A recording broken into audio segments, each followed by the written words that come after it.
ඉකොන් MCQ paper එකේ පළවෙනි ප්‍රශ්න 3-4 අනිවාර්යයෙන්ම හැදෙන්නේ අපේ පළවෙනි පාඩමෙන්. එතකොට ඔය ප්‍රශ්න 3-4 ඇතුලේ තියෙන්න පුළුවන් ප්‍රශ්නයක් තමයි මෙන්න මේ. සූක්ෂම ආර්ථික විද්‍යාව, සාර්වාර්ථික විද්‍යාව. මෙන්න මේ කොටස් වලින් එන ප්‍රශ්නයක්. එතකොට මෙතනදිත් අපිට ලොකුවට දේවල් මතක තියාගන්න අවශ්‍ය වෙන්නේ නැහැ. MCQ වලට උත්තර ලියනකොට මෙතන සරලවම සූක්ෂම ආර්ථික විද්‍යාව කියන්නේ මොකද්ද? සාර්වාර්ථික විද්‍යාව කියන්නේ මොකද්ද? කියන එක ඔළුවේ තිබ්බනම් වැඩේ කොට දාගන්න පුළුවන්. බලන්න මේක 2015 ආව ප්‍රශ්නයක්. පහත් සඳහන් ප්‍රකාශන අතරින් සූක්ෂම ආර්ථික විද්‍යාත්මක ප්‍රකාශනයක් වනුයේ කවරක්ද? මෙන්න මේ වගේ ප්‍රශ්න අනිවාර්යයෙන්ම විභාගෙදී එන්න පුළුවන්. හරි. ප්‍රශ්නෙට යන්න කලින් අපි බලමු මොනවද සූක්ෂම මොනවද සාර්ව කියලා කියන්නේ කියලා. මෙහෙමයි. දැන් ළමයි සම්පූර්ණයෙන්ම ආර්ථිකයක් ගත්තොත් එහෙම මේ ආර්ථිකය ඇතුලේ එක එක දේවල් තියෙනවානේ. එක එක අංශ තියෙනවා. හරි. අපිට කියන්න පුළුවන් කෘෂිකාර්මික අංශය, කාර්මික අංශය, සේවා අංශය මෙන්න මේ වගේ එක එක අංශ තියෙන්න පුළුවන්. ඒ වගේම තමයි එක එක ආයතන තියෙනවා. හරි. අපිට කියන්න පුළුවන් කුටුම්බ තියෙනවා, ව්‍යාපාර තියෙනවා, රජය ඉන්නවා, නේ? මෙයාලා ඉන්නවා. ඊට පස්සේ එක එක විචල්යන් තියෙනවා. හරි. එක එක විචල්යන් තියෙනවා. මොනවද? එක එක භාණ්ඩවල මිල ගණන් ගැන අපි කතා කරනවා. නේද? නිෂ්පාදනයන් ගැන කතා කරනවා. මෙන්න මේ වගේ ආර්ථිකයක් කිව්වහම ආර්ථිකය ඇතුලේ එක එක දේවල් තියෙනවා. එතකොට මෙන්න මේ ආර්ථිකය ඇතුලේ තියෙන එක එක දේවල් ගැන වෙන වෙනම කතා කරනවට වෙන වෙනම අපි කතා කරන්නේ මේකට අපි කියනවා සූක්ෂම ආර්ථික විද්‍යාව කියලා. සූක්ෂම ආර්ථික විද්‍යාව නිකන් zoom කරලා බලනවා. සූක්ෂම ආර්ථික විද්‍යාව. හරි. ඊට පස්සේ මෙහෙම එක එක අංශ වෙන වෙනම නෙමෙයි මේ සම්පූර්ණ ආර්ථිකයම ගැන අපි කතා කරනවා නැත්තම් සමස්තයම ගැන අපි කතා කරනවා නම් ඒකට අපි කියනවා සාර්ව ආර්ථික විද්‍යාව කියලා. හරිද? සරලයි. හරි. අපි මේවත් එක්ක බලාගෙන යමු. මේව වැටෙන්නේ සූක්ෂම ආර්ථික විද්‍යාවටද නැත්නම් සාර්ව ආර්ථික විද්‍යාවටද කියලා. බලන්න ළමයි. පළවෙනි එක. පසුගිය වසරේදී රබර් මිල 110කින් පහළ වැටුණි. එතන සමස්තයක්ද? නැත්නම් රටේ තියෙන එක දෙයක් ගැනද අපි කතා කරන්නේ? එක දෙයක් ගැනනේ. දැන් නිකන් මෙහෙම හිතන්න ළමයි. දැන් ආර්ථිකය කියලා කියන්නේ අපි හිතුවොත් එහෙම නැවක් කියලා. හරි? එතකොට ලංකාව එක ආර්ථිකයක්නේ. එතකොට සම්පූර්ණ සමස්තය කිව්වහම මේ සම්පූර්ණ නැවටම මොනවා හරි බලපෑමක් වෙනවද කියලා තමයි අපි සාර්වාර්ථික විද්‍යාවේදී බලන්නේ. සම්පූර්ණ නැවටම බලපානවද? සූක්ෂම ආර්ථික විද්‍යාවේදී බලන්නේ නැහැ. මේක ඇතුලේ ඉන්නවනේ එක එක්කෙනා. හරි එක එක මගියෝ ඉන්නවා. හරි අනාය ඉන්නවා. එක එක බඩු ගෙනියනවා මේවා. මෙන්න මේ තනි කෙනෙකුටද බලපෑම ඇති වෙන්නේ. හරි. තනි කෙනෙකුට නම් බලපෑම ඇති වෙන්නේ ඒවා සූක්ෂමයි. දැන් මෙතන බලන්න. රබර් මිල. හරි. මේක දීර්ඝව බැලුවොත් ඒ අන්තිමේදී රටටම බලපානවා තමයි. හැබැයි සරලවම හිතුවොත් මුලින්ම බලපෑම ඇති වෙන්නේ. රයිට්. රබර් මිලට තමයි මුලින්ම බලපෑම ඇති වෙන්නේ. ඒ කියන්නේ රට ඇතුලේ තියෙන එක දෙයකට තමයි මේකේ බලපෑම ඇති වෙන්නේ. නේද? රයිට්. එහෙනම් මේක කොහෙටද අපිට දාන්න වෙන්නේ? අනිවාර්යයෙන්ම සූක්ෂම ආර්ථික විද්‍යාවට තමයි අපිට දාන්න වෙන්නේ. අපි අනිත් ඒවාත් බලමු. පසුගිය වසරේදී විරකියාව ශ්‍රම හමුදාවෙන් 5.8ක් 5.8ක් වූයේය. රයිට්. ශ්‍රම හමුදාව කියන්නේ රට ඇතුලේ ඉන්න වැඩ කරන්න පුළුවන් වයසේ ජනගහනය. හරි? රයිට්. එහෙනම් වැඩ කරන්න පුළුවන් අයගෙන් 5 දෙනෙක් විතරම රස්තාවල් නැතුව ගෙවල් වල ඉන්නවා. හරි. එතකොට මේක එක්කෙනෙක්ටද බලපාන්නේ? නෑ.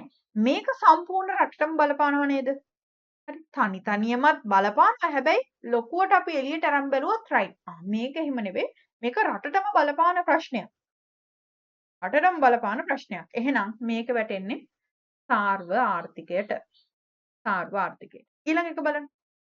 පසුගිය වසරේදී මූර්ත දළදේශ නිෂ්පාදිතය 7%කින් ඉහළ ගියේ. මූර්ත දළදේශ නිෂ්පාදිතය කිව්වහම දැන් රබර් මිල නම් රබර් විතරයි. හැබැයි දළදේශ නිෂ්පාදිතය කිව්වහම ඒක ඇතුලේ තියෙනවා රටේ හදන හැම භාණ්ඩයක්ම. නේ? රටේ සමස්ත නිෂ්පාදනය මේක ඇතුලේ තියෙනවා. ඒ කියන්නේ අනිවාර්යයෙන් මේක සාර්ව ආර්ථික විද්‍යාවට තමයි වැටෙන්නේ. ඊළඟට පසුගිය වසරේදී පොදු මිල මට්ටම 104කින් වැඩි විය. පොදු මිල මට්ටම කියන්නේ අපි පොදු මිල මට්ටම ගන්න ළමයි දැන් රටක් ගත්තොත් රට ඇතුලේ එක එක භාණ්ඩ සෑහෙන ප්‍රමාණයක් තියෙනවානේ. එතකොට එක එක භාණ්ඩ එක එක මිල ගණන් තියෙනවා. හරි සමහර ඒවා මිල වැඩි වෙනවා සමහර ඒවා මිල අඩු වෙනවා. ඒතර රටට සමස්තයක් විදිහට මේ මිල ගණන් වල බලපෑම ගන්න ඔය ඔක්කොම මිල ගණන් නියෝජනය වෙන විදිහට අපි එක අගයක් හදාගන්න. එතකොට ඔය මිල මට්ටම ඇතුලේ රටේ හැම භාණ්ඩයකම මිල නියෝජනය වෙනවා. එහෙනම් මිල මට්ටම කියන්නේ සමස්තයක්. සමස්ත මිල රටේ තියෙන හැම භාණ්ඩයකම මිල මේකෙන් නියෝජනය වෙනවා. ඒ කියන්නේ ඒකත් සාර්ව ආර්ථික විද්‍යාවට තමයි වැටෙන්නේ. ඊළඟ එක. පසුගිය වසරේදී රජයේ බදු අයභාරය 8%කින් අඩු විය. දැන් මේක ගොඩක් අය පටල ගන්නවා. දැන් රජය කිව්වහම රට ඇතුලේ තියෙන නිකන් තනි අංශයක් වගේනේ රජය. එක්කෙනෙක්නේ.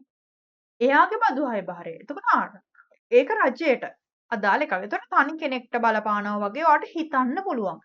හැබැයි ළමයි නිකන් හිතන්න රජය කියන්නේ ඇත්තටම දැන් අපි ආර්ථිකය කියන්නේ නැවක් නම් රජය කියන්නේ නිකන් නැවේ කැප්ටන් වගේනේ.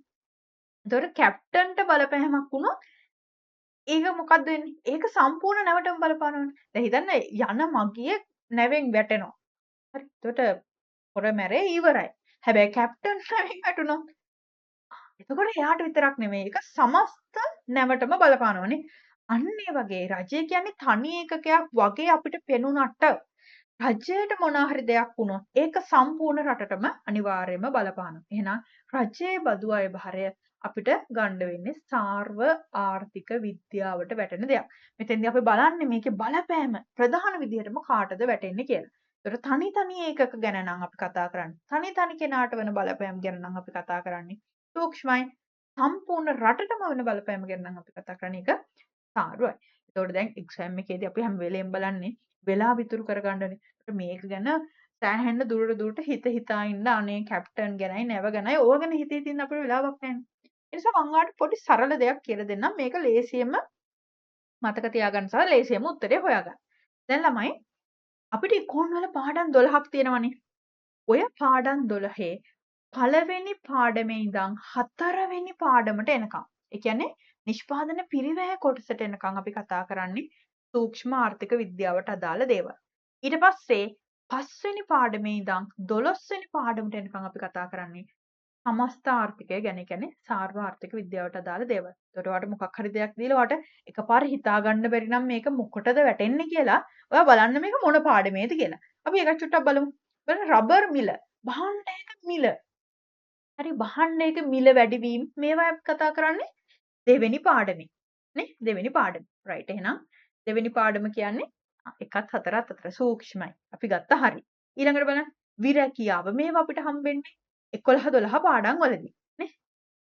ඊළඟට පසුගිය වසරේදී මූර්ත දළ දේශීය නිෂ්පාදිතය. මේක අපිට හම්බෙන්නේ ජාතික ගිණුම් 5 වෙනි පාඩමේ. ඊළඟට පොදු මිල මට්ටම අපිට හම්බෙන්නේ 7 වෙනි පාඩමේදී. ඊළඟට රජයේ බදු අයභාරය. මේවා 8 වෙනි පාඩමේදී වගේ අපිට හම්බෙනවා. එතකොට දැන් මේවා කොහේ පාඩමේද තියෙන්නේ කියන එක මතක නැත්නම් කරන්න දෙයක් නැහැ. හැබැයි පාඩමුවත් අඩුම තරමේ මතකයි නම් ඔයාලට මේක හිතා ගන්න පුළුවන් මොන කොටසද වැටෙන්නේ කියලා. බලන්න මේ 11 5 7 8 අන්තිම සෙට් එකම 5 වෙනි පාඩමෙන් එහාට තියෙන. ඒ කියන්නේ සාර්වාර්ථික විද්‍යාව. ඒකට පළවෙනි එක විතරයි 4 වෙනි පාඩමට මෙහා වැටිලා තියෙන. ඒ කියන්නේ ඒක සූක්ෂම ආර්ථික විද්‍යාව. ඒකට ওই විදිහටත් ඔයාලට ලේසියෙන්ම මේකට උත්තරේ හොයාගන්න පුළුවන්. එහෙනම් උත්තරේ මොකද්ද? උත්තරේ පළවෙනි එක.